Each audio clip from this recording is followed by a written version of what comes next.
This is the pump. Make sure you get the one with both the front and the rear outlets. It's for the i40.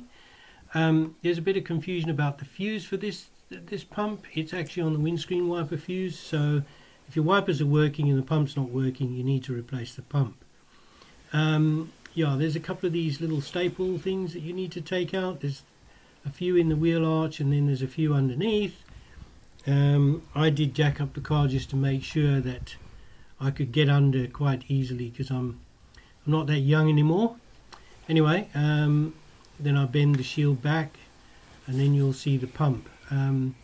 Just a word of warning, just test your work before you put all the shielding back, just to make sure that you, when you pull the windscreen wiper thing towards you, that the front sprayer actually works and not the back one. It's easy to get them mixed up. Right, so you'll see the pump is revealed here.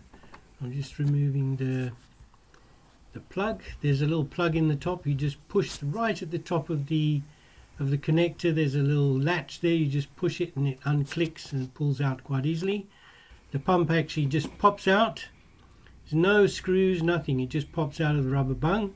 I replaced the bung and I put the stone shield in the new pump, push fitted it back in, and I tested it before I put all the shielding back.